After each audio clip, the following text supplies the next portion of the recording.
Bonjour à tous pour ce webinaire Alliance sur la cybersécurité. Globalement, le webinaire il va se décomposer en euh, trois parties, enfin deux principales parties. Donc, on va faire une première passe qui sera plutôt sur l'environnement, on va dire, réglementaire en France avec la directive NIS 2, et puis un petit peu les impacts sur le marché, les opportunités potentielles que ça peut créer. Et puis, on verra aussi comment Schneider se positionne par rapport à ça. Ensuite, on rentrera vraiment dans des sujets beaucoup plus techniques de mise en œuvre et on fera un focus sur les fonctionnalités qui concernent les liaisons enfin, sur lesquelles il y a de la sécurité implémentée et en particulier donc de nouvelles fonctions pour la sécurisation entre la console d'ingénierie et l'automate. Et puis, pour finir, on fera un petit tour d'horizon plus macro sur le 580 dans sa globalité et sur les roadmaps et ce qui va être implémenté dans le futur. Alors surtout, comme on n'est pas très très nombreux, n'hésitez pas à intervenir. Voilà, vous déverrouillez vos micros et vous pouvez poser des questions, il n'y a pas de souci. Moi, Benoît Giberg, donc vous me connaissez un petit peu. Je serai accompagné pour ce webinaire par Sébastien Baor et Sébastien Lafranceschina. Il n'y a pas Stribel, ça c'est un problème de copie. Sébastien Baor, il est au côté marketing au niveau France et il va plutôt vous parler donc de la première partie et de l'environnement euh, NIS 2. Et puis, Sébastien, il interviendra plutôt sur la partie roadmap. Voilà. Donc, Sébastien, je pense que tu peux prendre la main. Je prends la main. Alors,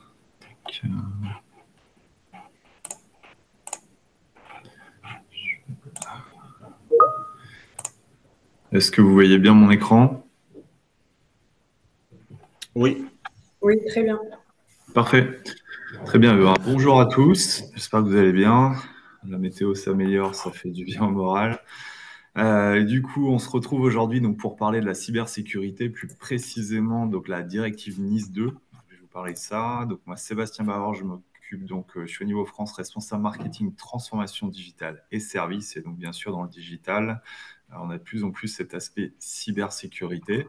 Donc, vous avez dû entendre parler de cette directive NIS 2, mais si on revient un petit peu en arrière, donc on a eu donc depuis 2016 la directive donc NIS 1 qui est arrivée, puisqu'on commençait déjà à avoir pas mal d'attaques au niveau de cybersécurité.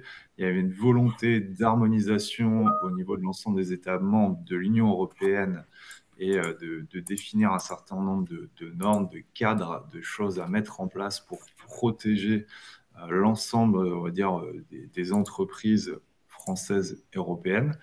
Et on a l'ANSSI, donc, qui est l'Agence nationale pour la sécurité et les systèmes d'information, donc en France, qui a transposé cette loi et qui l'a adaptée au contexte réglementaire français.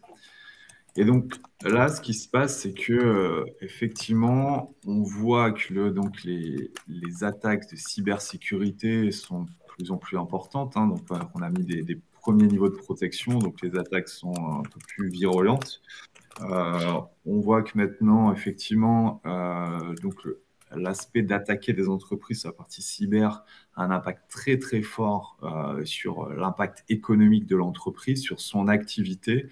On a tous vu dans les journaux des grandes entreprises françaises, voire multinationales, etc., et qui ont été complètement bloquées au niveau de leur supply chain, au niveau de leur site de fabrication, etc., avec des conséquences financières parfois assez dramatiques.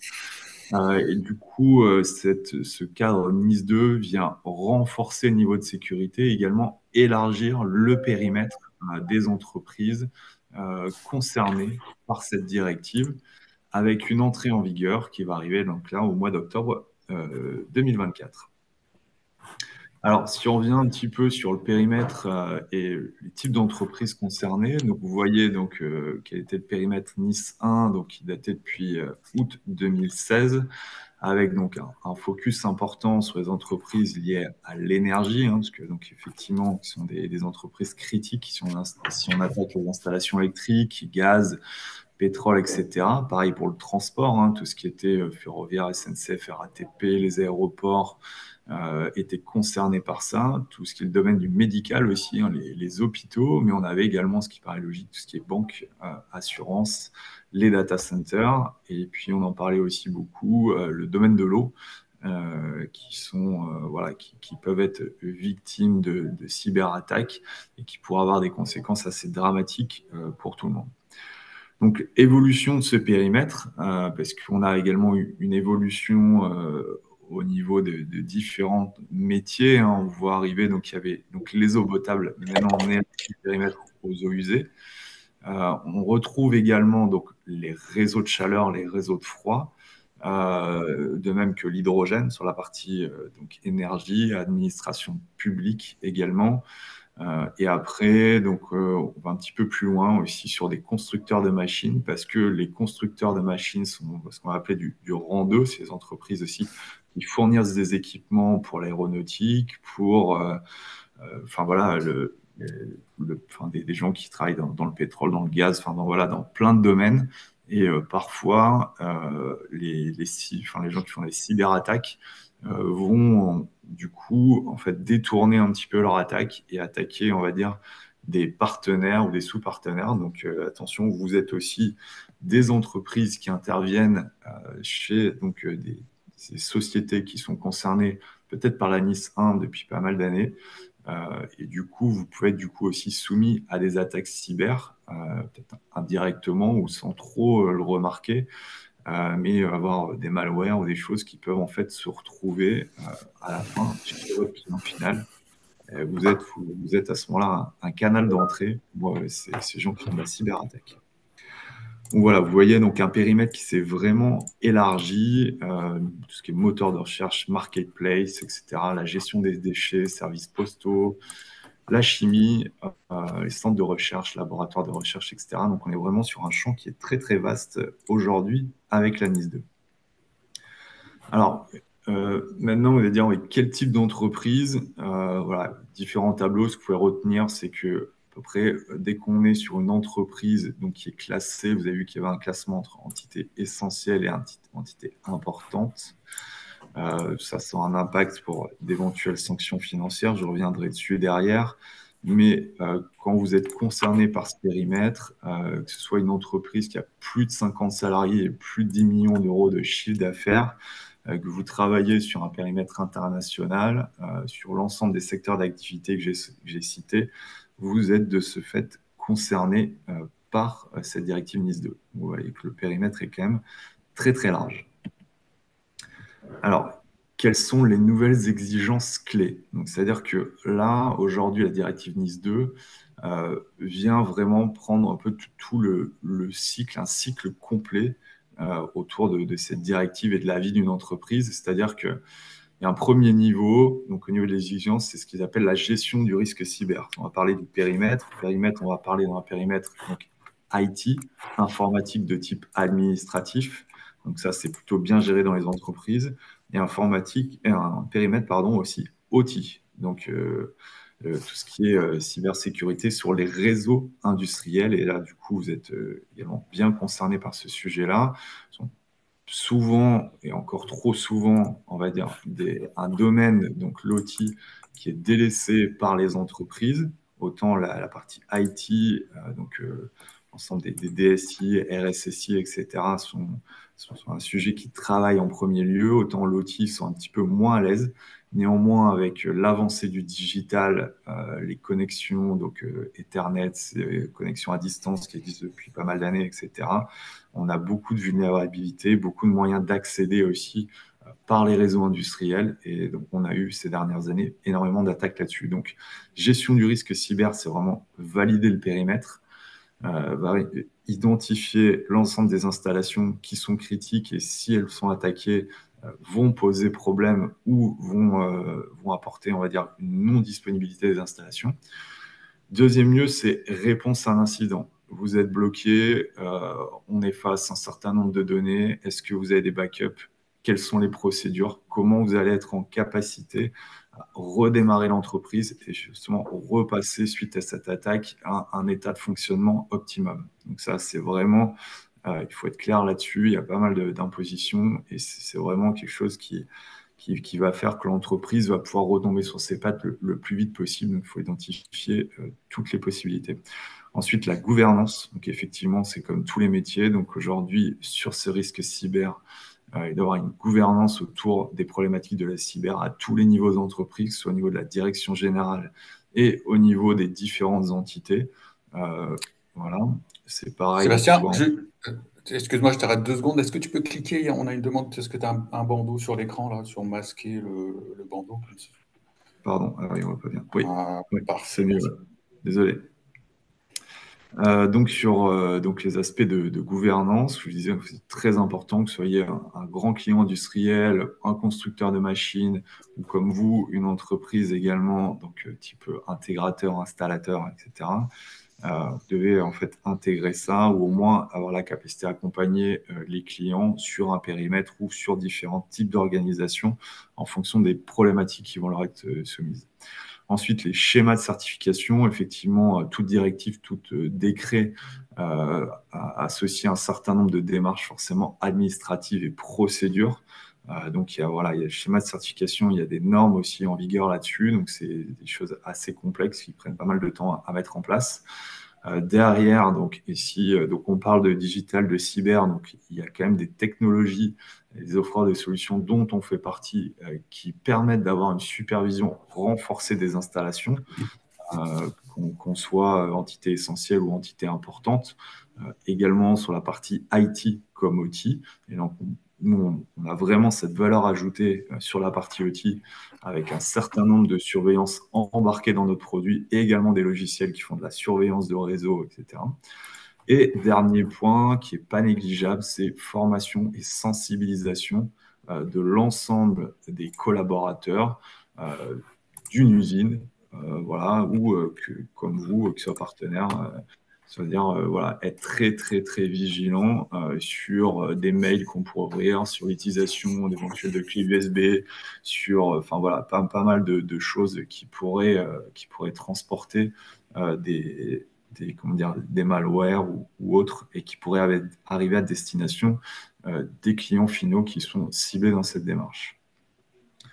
Rentrer un petit peu plus en détail et vous donner un petit peu plus de visibilité, en parler donc les impacts qu'apporte cette directive NIS2, c'est bien sûr apporter donc beaucoup d'éléments donc sur la cartographie, analyse des risques de la situation, définir aussi quels sont les enjeux à mettre en place en fonction de l'impact que pourra avoir si on vient bloquer telle ou telle partie d'un industrie, etc. La politique de sécurité qu'il y a à mettre en place, gestion des incidents, des backups, etc. On a pas mal de partenaires aussi qui font du backup, notamment sur la partie automatisme, gestion de keys, là, donc backup et sauvegarde, toute une documentation aussi, toutes les documentations associées à tout ça.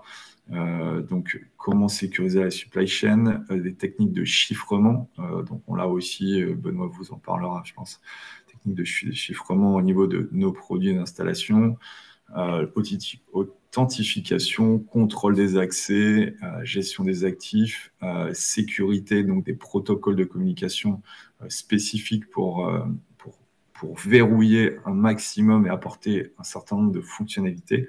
Maintenant, attention sur les protocoles, sur les produits, sur les équipements. On a les fonctionnalités, néanmoins, il faut aller les paramétrer. C'est paramétrage qui fera office de niveau de protection. C'est pas natif. Donc voilà, et donc voilà un petit peu ce qui va changer, ce qui va impacter la vie de nos clients et du coup qui va vous apporter aussi des modifications dans la gestion de vos projets, dans la gestion de réalisation des projets que vous allez faire chez vos clients et dans les mesures hein, qui vont être importées, enfin impactées sur les organisations. Voilà, elles peuvent faire l'objet, donc bien sûr, donc d'inspections par moment aléatoires pour voir donc à partir d'octobre pour voir si les conditions sont mises en place, si les processus sont mis en place, s'il y a bien une gouvernance, est-ce que les entreprises font bien auprès de leurs salariés, donc la sensibilisation, formation, etc.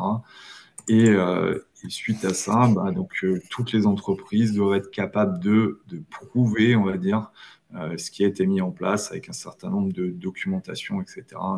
On rentre dans le cadre d'une norme, d'un ISO, d'une certification. Donc voilà, c'est être soumis à des contrôles et avoir la capacité à prouver. Et c'est ce qui sera demandé là, à partir d'octobre. On sait très bien que toutes les entreprises ne pourront pas être conformes à partir d'octobre, hein, parce qu'il y a beaucoup de choses qui sont à mettre en place. Néanmoins, à partir d'octobre, les entreprises devront montrer qu'elles commencent à mettre en place des choses et que ceci soit évolutif dans le temps pour arriver à une sécurisation qui soit du plus haut niveau.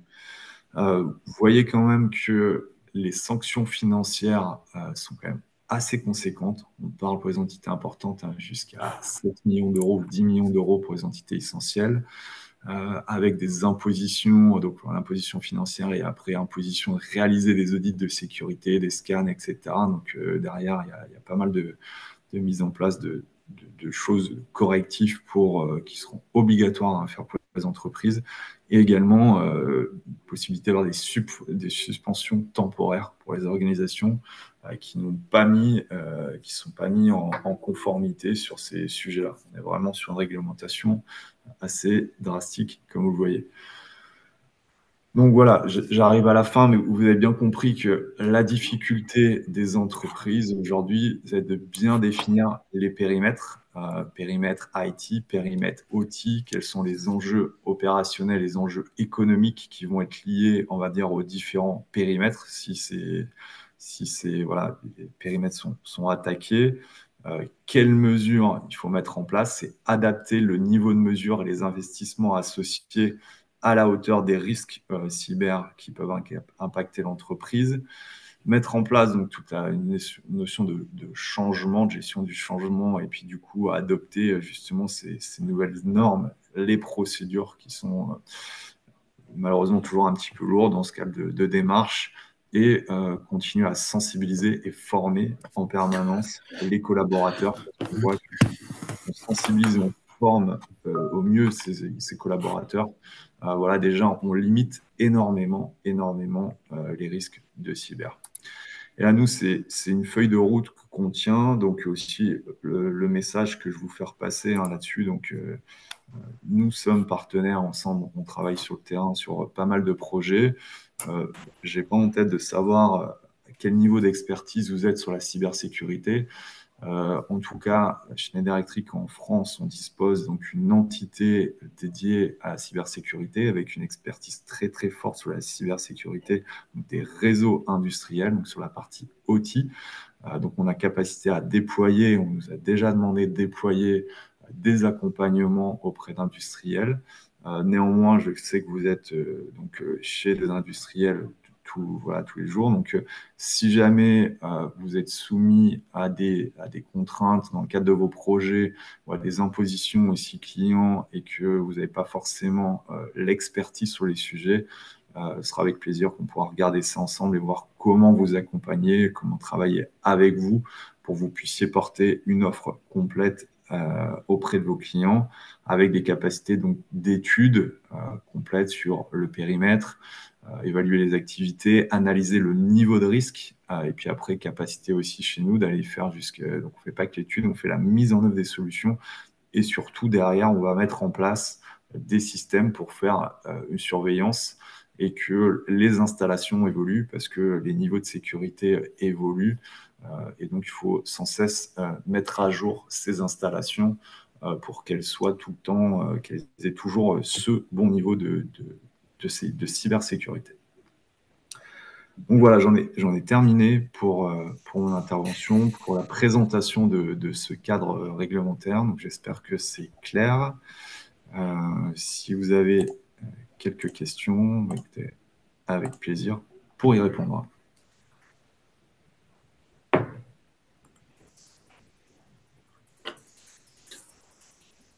N'hésitez pas à prendre la main. Effectivement, je pense qu'on n'est pas très nombreux. Je Oui, vois rien. on n'est pas très nombreux, donc n'hésitez pas, hein, si vous avez des questions, vous désactivez vous activez votre micro et normalement, c'est bon. Oui, bonjour.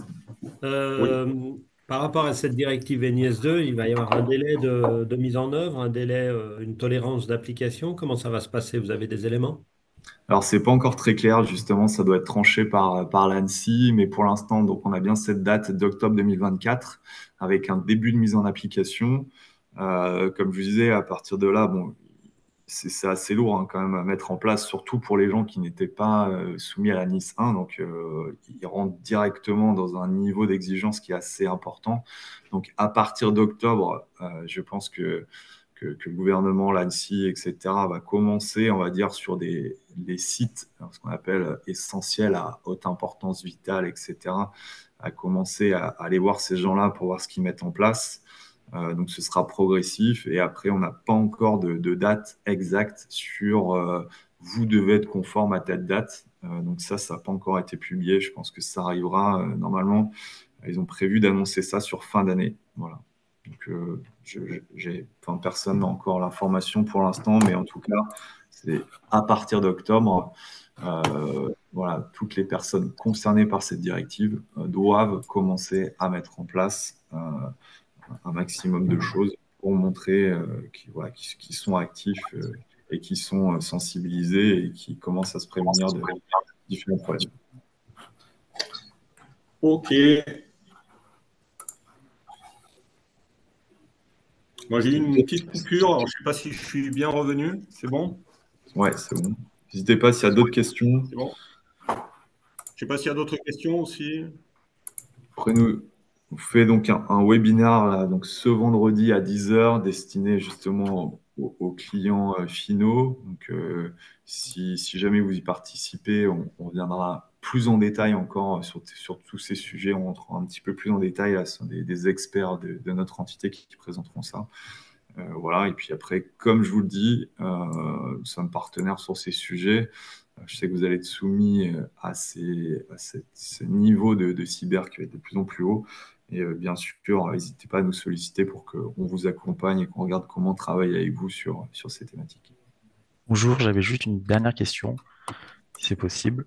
Oui, allez-y, bien sûr. Oui, c'était concernant surtout des machines qui sont installées éventuellement sur les secteurs qui sont touchés et des machines qui sont installées depuis un certain temps qui n'ont pas forcément été installées avec du matériel qui a été préconisé pour ce chat. Est-ce qu'il y aura une obligation de rétrofilter de la part du client qui exploite cette machine ou du constructeur, par exemple?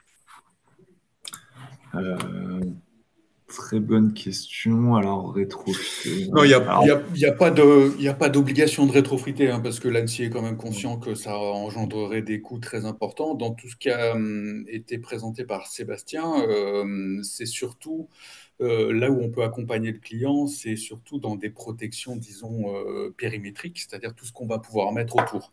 Alors évidemment, si vous avez un système en Windows XP qui est vulnérable à des attaques très très connues, ça peut poser problème. Et encore, l'idée, ça va être vraiment d'identifier quels sont les systèmes qui sont vulnérables, quelles sont les vulnérabilités exactement présentes sur ces systèmes. Et ensuite, évidemment, la première solution, ça va être de dire on met à jour, on upgrade, puis on fixe les vulnérabilités, mais ce n'est pas tout le temps forcément possible, ça peut avoir des coûts importants. Et en ces cas-là, on peut amener des solutions périmétriques avec des firewalls, des solutions d'antivirus, si c'est des solutions logicielles en Windows, des choses comme ça. Mais l'ANSSI ne demande pas explicitement d'upgrader, enfin de migrer des automates, par exemple, quand ils sont obsolètes.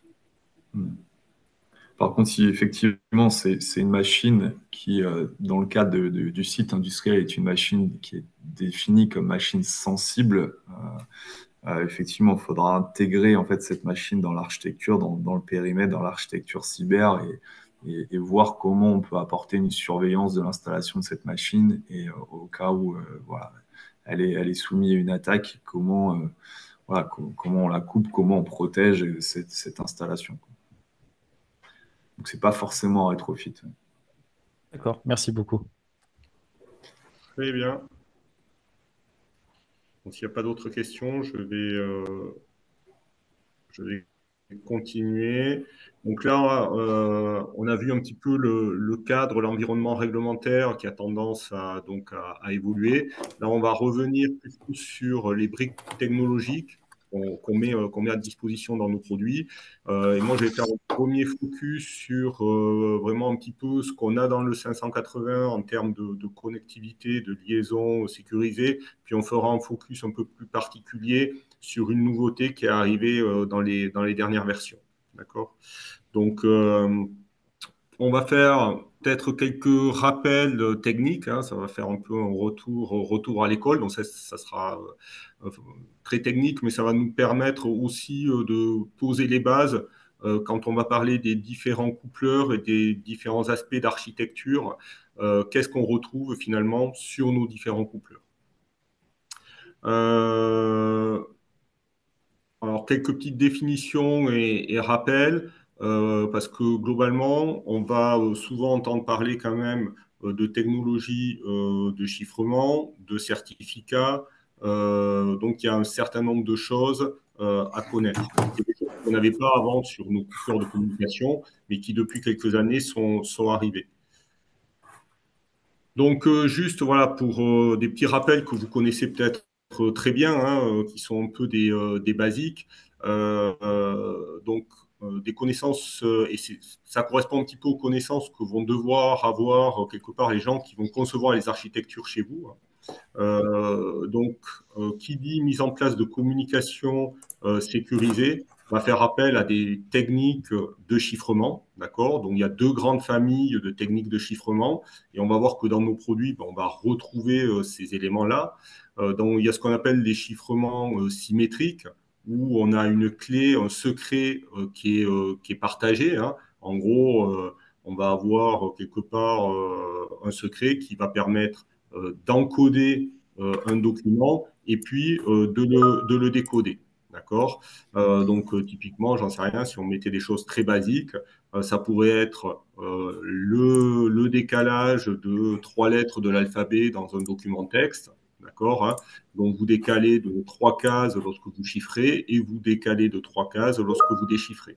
Voilà, forcément, c'est très basique, mais on va partager le même secret, on va dire, entre tous les acteurs. Et puis après, on va avoir les chiffrements asymétriques, qui est ce qu'on va le plus fréquemment rencontrer dans les environnements web, où là, on va avoir une notion de clé publique et de clé privée. Donc, le principe étant, je veux qu'on me diffuse de l'information, je génère une clé publique qui va permettre de chiffrer un document, d'accord? Et ce document chiffré, moi seul pourra le décoder à partir d'une clé privée que j'ai conservée. Bon, la plupart du temps, ça va avoir une combinaison de ces technos-là voilà, qui vont être combinées parce qu'il y en a une qui est plus gourmande en temps de calcul forcément que l'autre. Donc souvent, on a ce système clé publique, clé privée qui permettent d'établir quelque part une session et après, ça permet de s'échanger de manière sécurisée une technologie de clé secrète et de chiffrement symétrique. Comme il y a un certain nombre de limites quand même dans l'échange de clés publiques, que potentiellement, bah, c'est pas si anodin que ça, hein. Il y a une question qui se pose et on a toujours le risque qu'il y ait une entité qui se positionne de manière intermédiaire et qui fasse croire, on va dire, qu'il est votre banque ou qu'il est les impôts et qui génère quelque part une fausse clés publiques de façon à intercepter des informations qui sont chez vous. Et donc, c'est pour ça qu'ont été mis en place quelque part ces notions de certificats dont on entend beaucoup parler finalement dans les produits aujourd'hui. ce qui n'était pas le cas dans les automates. Hein. Il y a 20 ans, on ne mettait pas des certificats dans les automates.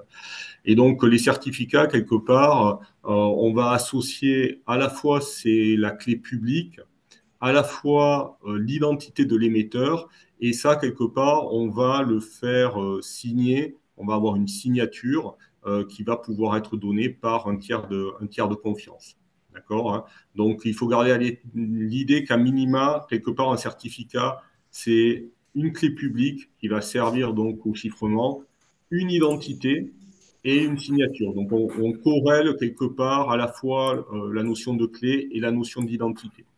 Et nous, dans nos automates, on va retrouver ces éléments-là, et c'est pour ça qu'il faut quand même en avoir une certaine culture. Donc, typiquement, dans le 580, quand on va parler du coupleur au PCUA, si on est en mode sécure, on va pouvoir retrouver ces éléments-là.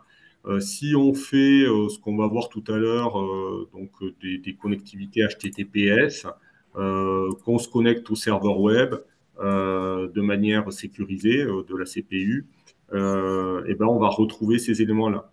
Au niveau du Security Editor de contrôle expert, on va voir qu'il y a aussi des mécanismes qui concernent cette gestion des certificats.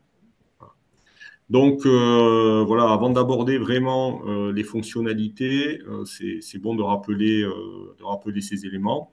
Troisième élément, qu'il est bon de savoir que, voilà, parce que des fois, nous, on parle entre nous, quand on parle de nos coupleurs, on parle de certains protocoles, donc Modbus TCP, IP, Ethernet IP. Puis de temps en temps, dans les documents, vous allez entendre parler de UMAS en termes de protocole. Donc c'est bien aussi dans les architectures d'avoir la compréhension de ce que c'est. Donc nous, quand on parle d'UMAS, globalement, c'est un petit peu notre messagerie propriétaire. Et cette messagerie propriétaire, c'est celle-là qui permet à Contrôle Expert de programmer l'automate, de le passer en stop, de le passer en run, de le diagnostiquer. Donc d'aller plus loin par rapport à un Modbus TCP que d'aller simplement lire, écrire des registres. D'accord ? Alors la caractéristique de cette messagerie UMAS, c'est que sur le plan Ethernet, au niveau des trames, elle se base en grande partie sur du Modbus TCP. C'est-à-dire qu'on reprend la même en-tête que le Modbus TCP, simplement on va utiliser un code requête spécifique pour dire quelque part à l'automate que ce n'est pas du Modbus TCP, mais que c'est des requêtes avancées. Donc quelque part, UMAS, c'est un petit peu un dérivé, mais on va travailler comme Modbus TCP sur le port 502, ce qui, en termes voilà, de cyber aussi, est un élément qui peut poser question. Rapidement, quand on parle des coupleurs, il y a une fonctionnalité, alors là, qui n'est pas spécifiquement cyber, mais qu'il faut avoir en tête, c'est la capacité pour l'automate au travers d'une fonction. Donc, on a ça sur certains coupleurs, sur la NOC 321 et puis sur le NUA. On a la capacité de faire ce qu'on appelle de l'IP forwarding, donc quelque part de donner à l'automate une fonction de routeur et une capacité à router une communication entre deux réseaux, donc souvent en réseau supervision et en réseau terrain pour aller faire de l'asset management. D'accord. Donc ça, c'est quelque chose qui existe sur deux coupleurs et qu'on retrouve sur un certain nombre d'architectures. Donc quand on va parler des liaisons sur le 580, alors j'ai pas mis tous les coupleurs de communication qu'on a, mais j'ai mis quelques coupleurs qui sont un petit peu clés. Donc on peut être amené, on retrouve une connectivité Ethernet sur la CPU. On a les BME NOC 301, 311. On a... Benoît, oui. tu partages quelque chose ou... Ah oui. Ah oui, C'est pas bah partagé. non, en fait, moi je ne le Depuis vois combien de pas. temps? Depuis le début. Hop, hop, hop. Ouais, à moins que ce soit que moi. Mais c'était clair, hein, même sans support. Hein, Ah ouais, mais... ouais, c'était clair, mais bon, ouais, voilà. Bon, je ne vais pas tout repasser, mais bon, je vais essayer de raccrocher les wagons. Donc, les modules de communication, les principaux modules de communication qu'on va retrouver sur le 500, enfin, sur la plateforme 580, hein, on va pouvoir faire de la communication avec la CPU, d'accord. au travers de la NOC 301-311, au travers de la NOC 321 et au travers du NUA. Donc ça, c'est les principaux coupleurs, il y en a d'autres. Et ces principaux coupleurs vont aussi offrir des mécanismes en termes de sécurisation des liaisons. Donc typiquement, sur le 580, là, on va retrouver en termes de protocole Ethernet IP et Modbus. On va être aussi, la CPU, elle va porter aussi la fonction OPC-UA client non sécure. D'accord. Et puis, on verra que justement, c'est là-dessus qu'on implémente la CPU, sur la CPU l'UMAS HTTPS. Sur la NOC 301-311, ainsi que sur la 321, ainsi que sur le NUA, on va avoir un mécanisme de protection. Donc là, on commence à parler, on va dire, de liaison sécurisée, qui est l'IPsec. D'accord. L'IPsec, on va le retrouver sur ces trois coupleurs. Alors, l'IPsec, ça permet de créer un canal sécurisé. Il y a des petites différences entre les NOC 301 et 321 au niveau de ce qu'on appelle la confidentialité. Donc, dans un cas, on va sécuriser la connexion au moment où, quelque part, on va établir la session de connexion. Et puis, si on veut aller plus loin, on peut aussi, quelque part, crypter les données à proprement parler de la communication. Ces canaux IPsec, donc, ils sont présents sur la 301, sur la 321, qui existent aussi sur le NUA. Les points d'attention qu'il faut avoir, donc effectivement, c'est un dispositif qui peut permettre de sécuriser une liaison de façon très robuste entre un PC sur lequel on va avoir, par exemple, contrôle expert et l'automate. Par contre, pour la 301, quelque part, c'est une communication qui devient exclusive. Hein, c'est-à-dire que on ne pourra pas utiliser ce coupleur pour faire de la communication interautomate. Et puis, la mise en œuvre quelque part de ce tunnel IPsec, ça demande au niveau donc du PC sur lequel il y a contrôle expert de la configuration Windows. Donc, ce n'est pas quelque chose d'anodin, il y a quand même une configuration à faire assez importante au niveau du système d'exploitation, quelque part pour initier ce tunnel IPsec.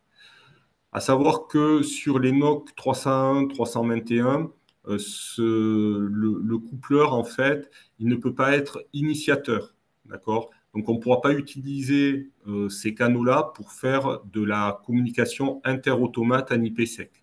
Okay.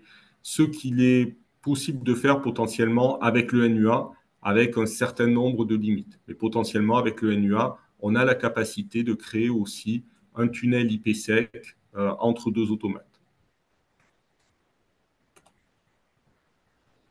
Au niveau des liaisons aussi de communication, là, qui ne seront pas liées tellement à la console de programmation, mais qui seront plutôt liées à de la communication entre un superviseur et un NUA, on a la possibilité donc d'utiliser le coupleur NUA, et le coupleur NUA et le protocole OPC-UA offrent un mode secure, d'accord, sur lequel, entre le client de supervision et le coupleur et l'automate, on va avoir des mécanismes d'échange de certificats, et on va avoir donc là une authentification mutuelle des deux parties. Donc, quand on met en œuvre ce genre de choses, on va positionner le certificat de l'application de supervision à l'intérieur du NUA, et on mettra le certificat du NUA au niveau du poste de supervision.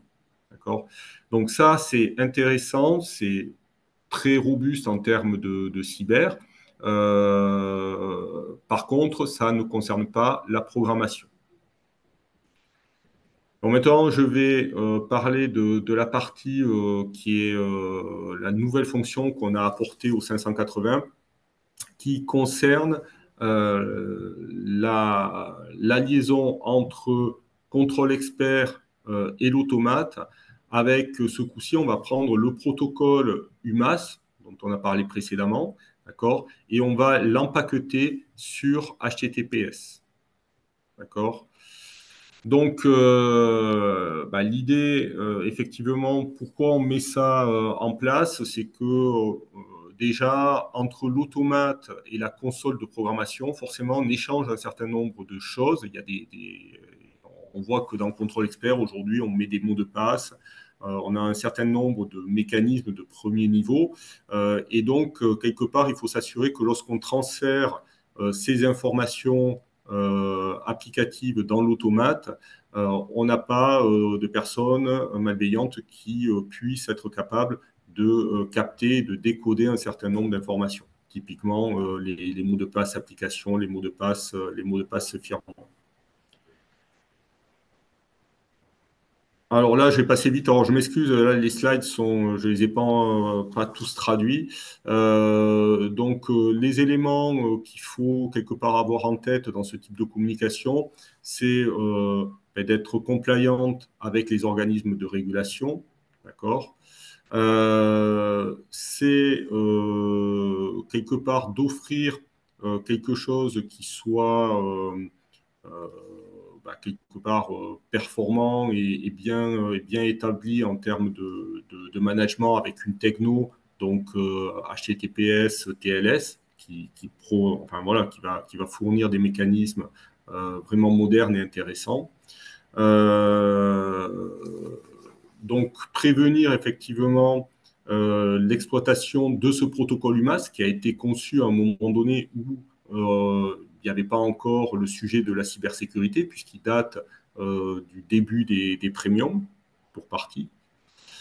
On va aussi trouver donc une alternative à ce qu'on a parlé précédemment, qui est IPsec, puisque IPsec, il y a une configuration au niveau de Windows qui peut être qui a un certain niveau de complexité. On a une façon aussi de distribuer le secret, c'est-à-dire que IPsec, nous, dans nos automates, n'utilise pas de certificat. Donc, c'est une clé partagée. Donc, voilà, ça permet d'avoir des mécanismes un peu plus construits à ce niveau-là. Et donc, on va aussi avoir un lien IPsec, on voit qu'il n'est pas disponible au niveau de la CPU, il nécessite l'utilisation de coupleurs tiers. Là, cette fonction HTTPS et UMA sur HTTPS, elle sera disponible, elle est disponible directement sur la CPU. Alors, comment ça se passe? Alors, je vais passer dans les détails techniques, mais globalement, le principe, c'est que on va initier à un moment donné une communication avec le 580.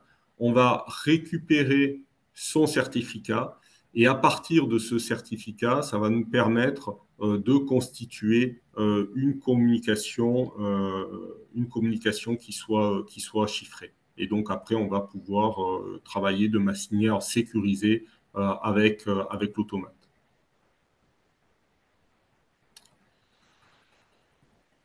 Donc, avoir simplement en tête qu'il y a du coup un échange, et donc ça, c'est pareil, c'est des habitudes au niveau des automaticiens, et on voit qu'il y a des enjeux au niveau formation. Donc, ce lien sécurisé, il va être basé, alors là, ce n'est pas une authentification mutuelle comme sur OPCUA.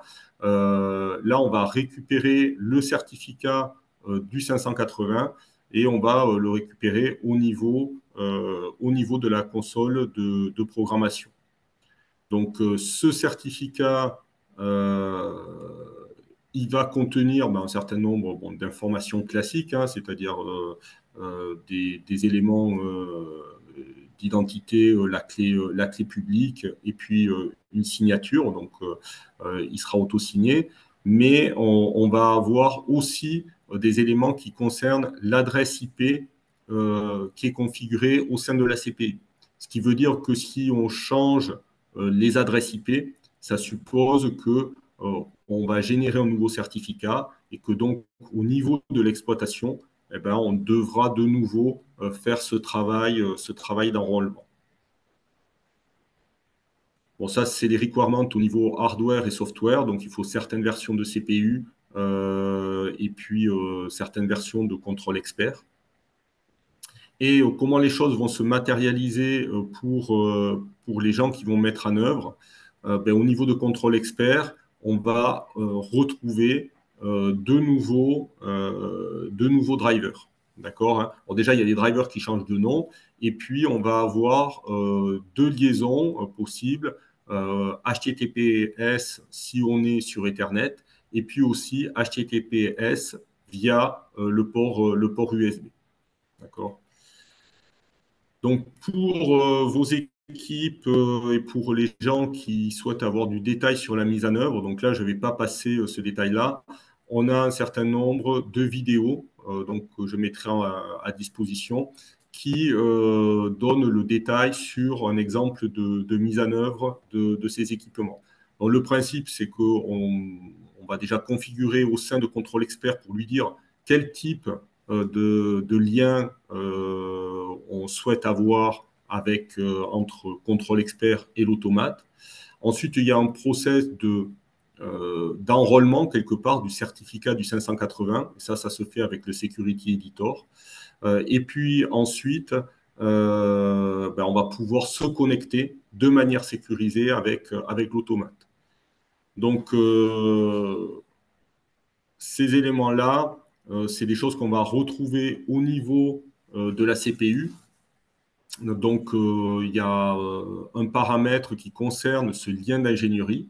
Donc, alors, il n'est pas forcément activé, hein, mais on va pouvoir choisir entre trois modes, soit un accès total, soit on va être filtré, soit on va être en renforcé. Et en fait, suivant ces éléments-là, eh ben, on va avoir des conséquences sur les types de communication que l'on est susceptible de faire. Donc, globalement, si on est en full access, on va pouvoir travailler à peu près comme on travaille aujourd'hui, c'est-à-dire qu'on aura accès à Modbus TCP, d'accord, mais on pourra aussi communiquer en HTTPS. Dès qu'on va passer en mode filtré, on ne pourra, avec la console de programmation, on devra travailler en HTTPS, d'accord. Si on reste sur les communications classiques, on ne pourra être qu'en monitoring, c'est-à-dire que vous ne pourrez pas faire de modifications sur l'application, vous serez quelque part en lecture seule. D'accord. Mais dans ce cas-là, les requêtes d'un superviseur, elles peuvent être encore utilisées. On peut faire de la requête Modbus TCP sur le port 502.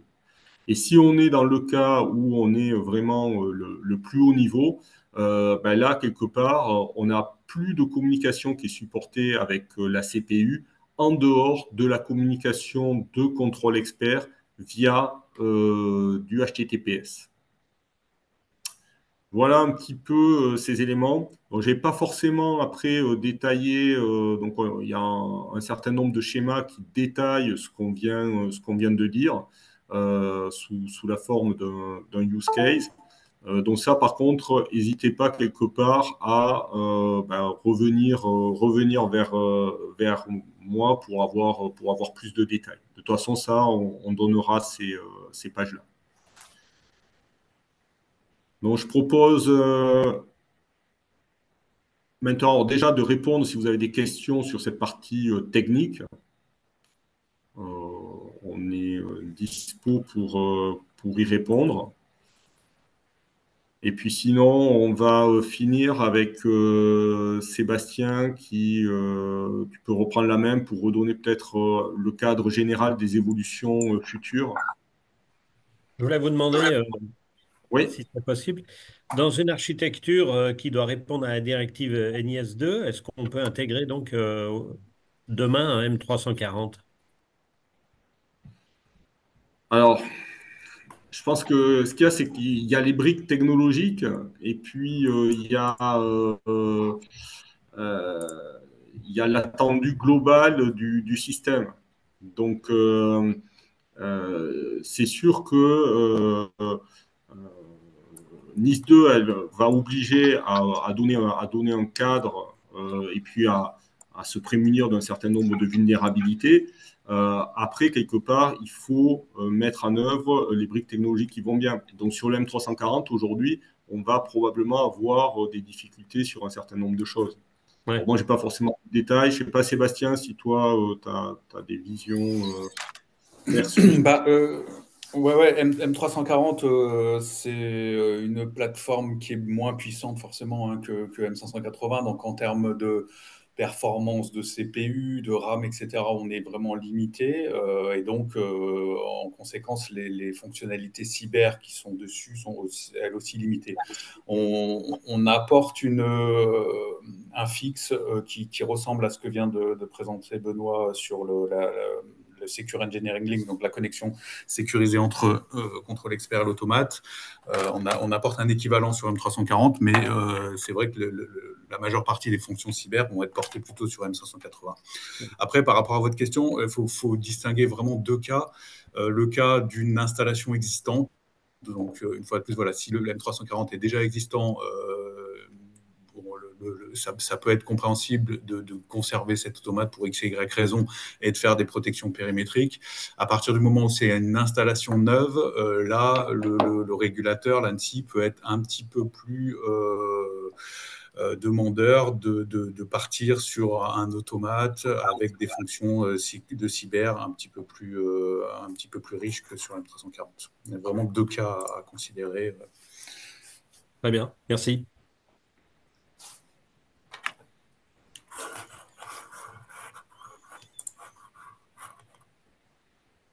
Ok, alors du coup, Sébastien, toi, tu fais pas comme moi, pour je vais, je vais essayer de tu partager partages. plus rapidement. Alors, share, hop, tac. Alors, est-ce que vous voyez mon écran?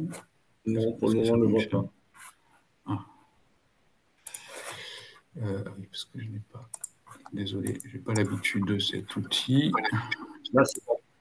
C'est bon. Ok.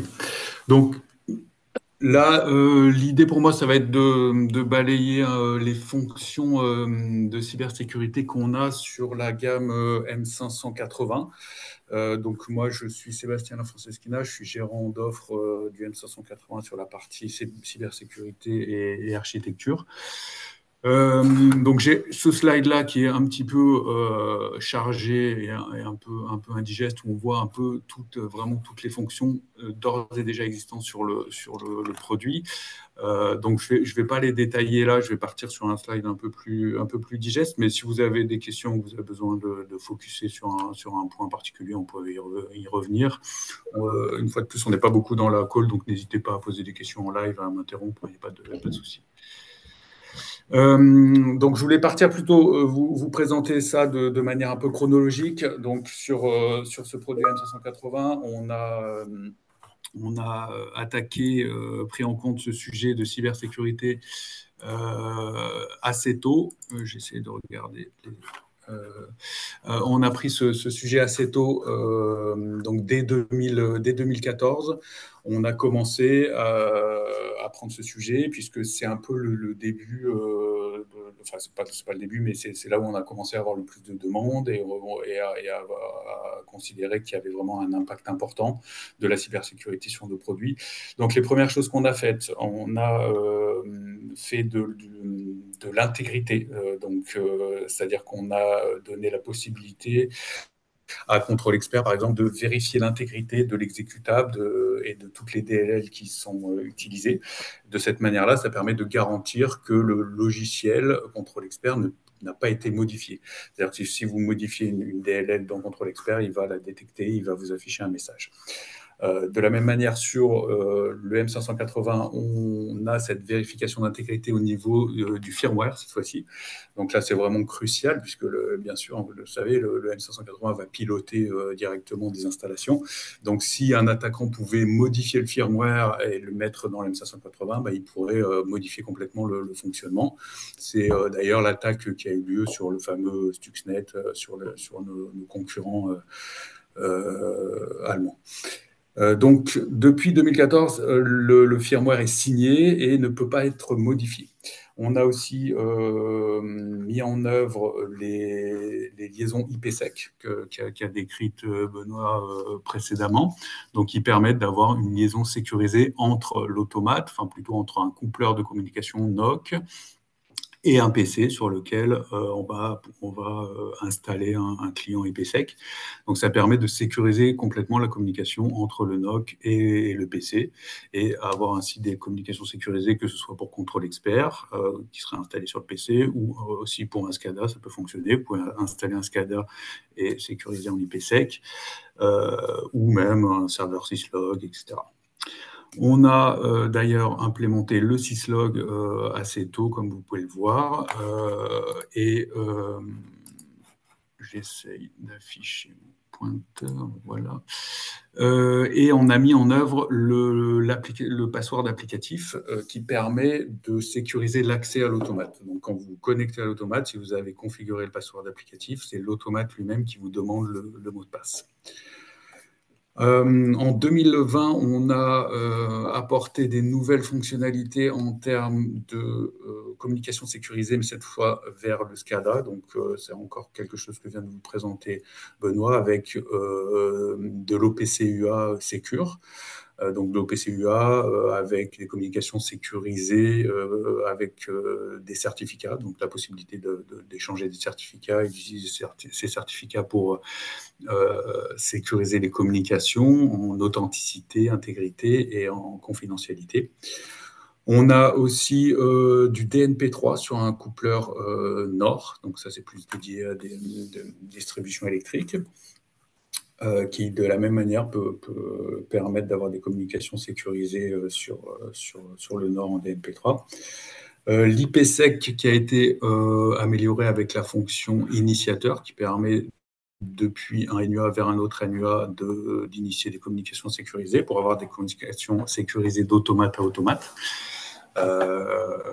Avec quelques limitations. Hein. Donc, on n'a pas un nombre infini de tunnels IPsec qui peuvent être initiés. Donc, il y a quand même des limitations importantes.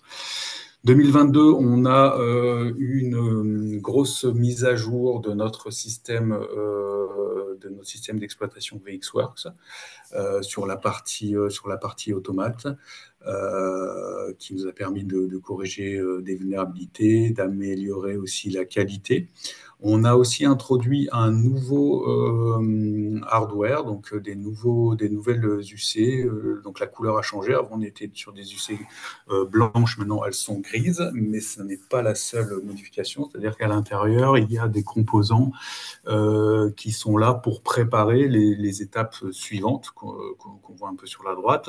On a notamment un TPM qui est un composant hard qui permet de stocker les secrets comme les clés privées, par exemple des certificats, qui permettent ensuite d'établir des communications sécurisées. Donc, on a un TPM et un commutateur rotatif qui est dédié à la cybersécurité qui va permettre d'activer ou pas la cybersécurité et aussi de faire un reset de la configuration. Depuis la 4.10, toujours, on a aussi introduit l'HTTPS pour le site web embarqué, ainsi que pour la mise à jour du firmware. Donc, de cette manière-là, on sécurise vraiment l'accès à l'automate sur le web et le firmware, et on protège les mots de passe web et firmware qui sont configurés par l'application.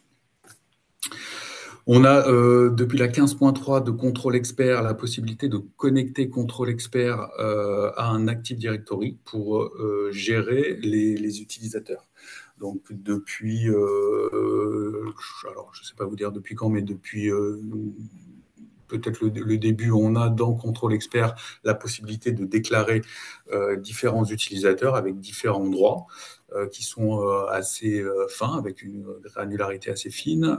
Par exemple, vous pouvez dire tel utilisateur a le droit de télécharger l'application, celui-là n'a pas le droit, celui-ci a le droit de la mettre en run stop, celui-là n'a pas le droit, etc. etc. Et donc, cette base d'utilisateurs, depuis la 15.3, elle peut être récupérée directement sur votre Active Directory, si vous avez un Active Directory sur votre installation ou si votre client a un Active Directory. Ensuite, en 2023, on a développé le lien de communication sécurisée entre Contrôle Expert et les automates. Donc, j'y reviens pas, Benoît vient de l'expliquer. Cette année, on travaille à apporter cette fonctionnalité sur les UC safety. Vous savez qu'on a des UC standards et des UC rouges dédiés à la safety. Donc, on a une petite divergence de quelques mois entre les deux firmware là qu'on est en train d'essayer de corriger. Et donc, on apporte cette liaison sécurisée sur les UC safety. Sur la partie communication sécurisée, on va sortir fin d'année un nouveau coupleur NOC 302 qui permettra lui aussi d'avoir la fonction IPsec initiateur. Sur le NUA, on a une petite amélioration qui permet de supporter les autorités, les CA intermédiaires, les autorités de certification intermédiaire. Sur nos switches, les Modicon switch, cette année, on va avoir la 62443-4-2 SL1. Donc, c'est une certification cybersécurité vraiment dédiée aux produits industriels. Enfin, la 4-2, c'est vraiment la certification produit. Et sur la partie vraiment I/O, on introduit fin d'année une nouvelle offre qui va remplacer les STB, qui va donc s'appeler Edge I/O et qui permettra d'avoir des fonctions de cybersécurité embarquées dans cette tête. Donc, la première release, ce sera des têtes en mode bus TCP Ethernet IP, avec certaines fonctions de cybersécurité, notamment sur le site web pour la configuration, sur la mise à jour firmware, etc. Et par la suite, on aura des têtes de communication pour ces DIO qui seront directement avec la sécurité native. Au niveau de la 6245-443, pardon, on a différentes choses qui sont apportées. Donc, on a la -4-1 qui est relative au Secure Development Lifecycle, c'est-à-dire la manière dont on développe les applications, les firmware. On doit respecter un certain nombre de règles qui permettent de garantir que le produit est développé de manière sécure et que le produit va rester sécure dans le temps. Donc, ça va concerner, je ne sais pas moi, par exemple, comment on va gérer les certificats, comment on va mettre les certificats à l'intérieur des produits et toutes les règles de bonne pratique de développement qui doivent être appliquées sur les produits. La 62443-3-3, c'est une certification au niveau système. Donc là, c'est l'automate mis dans un système. Donc l'automate avec un réseau, donc avec des switches, avec des firewalls, avec des centres de détection, avec que sais-je. Donc on est en train de travailler à l'obtention de cette certification système avec le M580. Et celle-ci, j'en ai déjà parlé.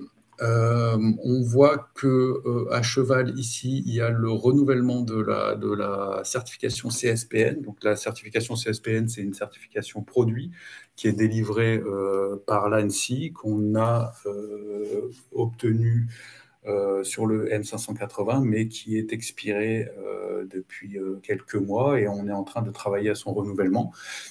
Il faut savoir quand même que la menace cyber étant en constante évolution, les référentiels aussi s'adaptent. C'est-à-dire que maintenant, pour renouveler cette certification, le référentiel a évolué et est beaucoup plus contraignant.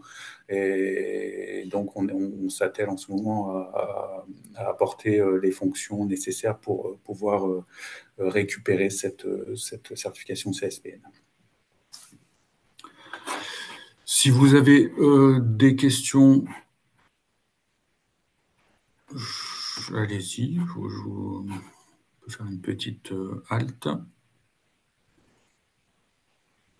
Ou pas. Alors je continue. Et en 2025, donc l'année prochaine, on va avoir un gros effort, de grosses releases, de grosses améliorations firmware qui vont être dédiées à la cybersécurité. J'essaie de changer de slide. Voilà. Donc l'année prochaine, on va avoir 2 releases, une Q2 2025 milieu d'année et une en fin d'année 2025, dans lesquelles on va amener un certain nombre de fonctionnalités. Donc la première, ce sera déjà le renouvellement de la CSPN. Donc on est, comme je vous l'expliquais déjà, en train de travailler dessus et on devrait obtenir un renouvellement en début d'année 2025. Cette première release qui interviendra donc en Q2 2025 sera ciblée sur des petites architectures, donc plutôt des automates avec des I/O locales connectés directement sur le réseau de contrôle. Avec une petite installation entre 1 et 10 automates. Et qu'est-ce qu'on va apporter comme fonctionnalité? Donc, la première fonctionnalité qu'on va apporter, ce sera l'authentification des utilisateurs au niveau de l'automate. Donc, comme expliqué tout à l'heure, on a déjà la possibilité d'authentifier les utilisateurs au niveau de contrôle expert. Mais ensuite, ces utilisateurs ne sont authentifiés finalement qu'au niveau de contrôle expert, mais plus directement par l'automate. Là, on va vraiment apporter cette fonction dans l'automate. Donc, l'automate sera capable de gérer différents utilisateurs uniques, c'est-à-dire que chaque utilisateur pourra avoir son identifiant, son login et mot de passe, et vous pourrez configurer pour chaque utilisateur des droits, tels qu'on le fait un petit peu aujourd'hui sur Contrôle Expert, qui permettront de limiter les fonctionnalités à certains utilisateurs. Pour ce faire, on aura donc un client LDAP au niveau de la CPU. Client LDAP, c'est la possibilité pour le CPU de se connecter à l'Active Directory. C'est-à-dire que quand quelqu'un va se connecter avec Contrôle Expert au CPU, il va rentrer son login mot de passe qui va être transféré au CPU et le CPU va envoyer une requête à l'Active Directory pour demander est-ce que cet utilisateur est bien autorisé, oui ou non. L'Active Directory va lui répondre et en fonction de la réponse, il donnera l'accès ou pas à cet utilisateur. En parallèle de ça, on aura la possibilité d'avoir des utilisateurs locaux. Donc là, on target, on cible plutôt des petites architectures. Donc, on aura peut-être des clients qui n'auront pas le souhait d'utiliser un Active Directory, puisque c'est un composant plutôt IT qu'il faut administrer, qui est assez complexe et qui n'est pas forcément le métier natif du client. Donc, dans ce cas-là, on pourra avoir des utilisateurs locaux dans les automates sans avoir à utiliser un Active Directory. On va aussi apporter la gestion de la PKI pour sécuriser, enfin pour gérer les certificats des connexions sécurisées existantes, c'est-à-dire HTTPS. Donc la PKI, c'est Public Key Infrastructure, donc c'est un logiciel, enfin oui, c'est un logiciel, un serveur, qui permet de gérer les certificats, donc de créer des certificats, client. Donc, ça va être propre au client. Le client va pouvoir gérer ses propres certificats. Donc, il y a deux options, hein. Soit vous utilisez des certificats self-sign qui sont embarqués directement dans le produit, auquel cas vous n'avez pas besoin de PKI. Soit vous décidez de gérer vous-même ces certificats pour des raisons de cybersécurité, mais aussi de facilité de déploiement. Auquel cas vous allez devoir installer une PKI et gérer vos certificats. Vous allez créer tous vos certificats depuis la PKI et ensuite les envoyer dans les équipements, ce qui vous permettra ensuite de sécuriser les liaisons, les communications. Donc, on va intégrer cette gestion de la PKI dans le M580 dès Q2 2025 pour sécuriser ce qui est déjà sécurisé aujourd'hui avec des certificats self-sign, donc la liaison HTTPS pour le lien entre contrôle expert et l'automate, ainsi que la mise à jour firmware. Et à ce moment-là, on aura cette fois-ci une authentification mutuelle entre le PC contrôle expert et l'automate. C'est-à-dire que l'automate, on pourra le configurer pour n'accepter que des PC contrôle expert qui ont bien le certificat.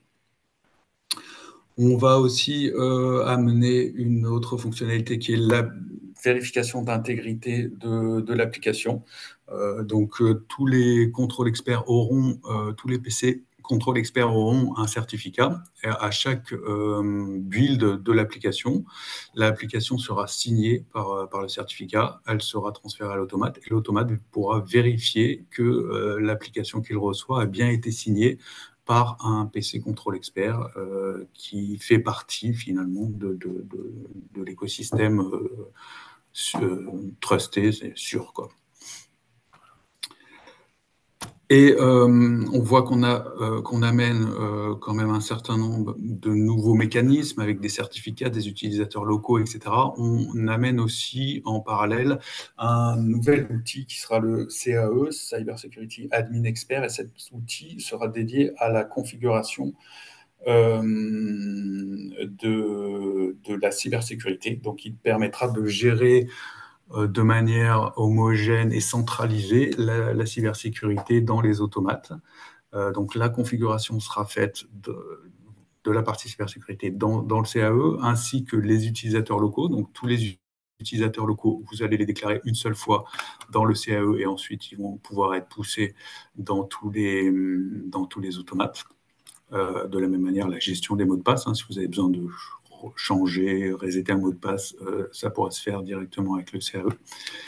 Et aussi tous les certificats, donc les certificats que vous allez générer dans votre PKI, vous allez les récupérer dans CAE et CAE va vous permettre de les pousser de manière aisée dans tous les automates. Donc voilà pour la release milieu 2025. On target aussi, on prévoit d'avoir une certification IEC 62443-4-2 SL1, donc c'est le premier niveau de sécurité, qui est déjà plus important, qui demande plus de fonctionnalités que la CSPM. Et pour la deuxième moitié de l'année, on prévoit cette fois-ci de cibler des architectures plus larges avec des RIO, du host standby et puis la possibilité d'utiliser des coupleurs de communication pour connecter l'automate au réseau de contrôle. Donc pour cela, on travaille sur une nouvelle version du NUA qui va être le coupleur qui sera dédié à la cybersécurité. Il porte déjà aujourd'hui la possibilité d'avoir des communications sécurisées pour le SCADA. Il porte aussi déjà des fonctionnalités d'IP forwarding, de routage et de firewall intégrés qui permettent de choisir quels flux vont être routés au CPU. Il est compatible au standby pour sa fonction au PCUA serveur, mais il manque quelques petites fonctionnalités pour les communications sortantes, pour faire simple. Donc, on a besoin d'une nouvelle version de NUA pour pouvoir targeter les architectures larges et finalement tout le scope complet de notre offre. Donc, c'est aussi pour ça que cette release-là arrivera en deuxième partie d'année. Avec cette release, on va donc avoir la possibilité au niveau de l'authentification des utilisateurs, de la même manière qu'on l'a amené sur le CPU, on l'aura dans le NUA. Donc, dans le NUA, on a aussi des utilisateurs qui peuvent être aujourd'hui configurés par la page web. Là, on amènera la possibilité d'avoir les mêmes utilisateurs que dans le CPU, donc gérés de manière centralisée avec les mêmes droits qu'on aura déclarés pour le CPU. Le NUA aura donc aussi la possibilité de se connecter et de demander à l'Active Directory est-ce que cet utilisateur est bien autorisé. Donc le client LDAP dans le NUA. Et en termes de communication sécurisée, on va, avec cette deuxième release, apporter de la communication sécurisée d'automate à automate en mode bus TLS. Donc là, ce sera de CPU à CPU au travers des NUA en mode bus TLS. Donc avec des capacités étendues par rapport à ce qu'on peut faire aujourd'hui avec l'IPsec initiateur, où on est limité à 8 connexions. Là, on va avoir la possibilité d'aller bien au-delà avec une cinquantaine la possibilité 50-60 automates en mode bus TLS. Pour compléter le tableau, on apportera aussi les communications sécurisées qui sont encore manquantes jusqu'ici, c'est-à-dire NTP Secure, Syslog Secure. SNMPv3, on l'a déjà, mais il nous manque l'encryption. Donc, on apportera ces fonctionnalités-là de communication sécurisée pour avoir des communications sécures vers le syslog et puis la station de monitoring et le serveur NTP. Sur la partie OPCUA, donc on a déjà cette liaison OPCUA Secure. La nouveauté ici, ce sera qu'on pourra intégrer cette liaison OPCUA Secure dans la PKI. Donc ce sera géré de manière, les certificats seront gérés de manière centralisée par le CAE et on aura aussi de l'authentification d'utilisateurs sur OPCUA. Donc l'utilisateur utilisé par le SCADA sera aussi géré directement par le CAE et l'Active Directory.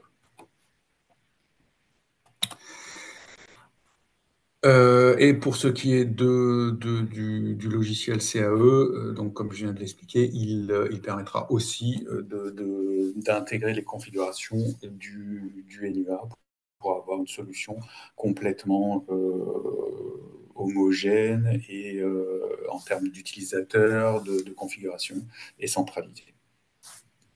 Et à ce moment-là, on visera la certification 62443-4-2 SL2. Si vous avez des questions, je pense qu'on arrive à la fin de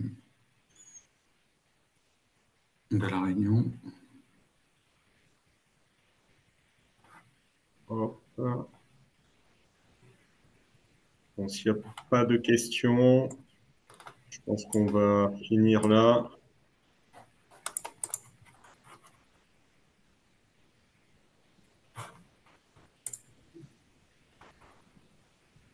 Il y a une personne qui demande s'il va y avoir l'enregistrement qui sera disponible. Oui. Voilà. Donc, pas de questions. Donc, je pense qu'on conclut. Merci à tous pour vous être rendus disponibles.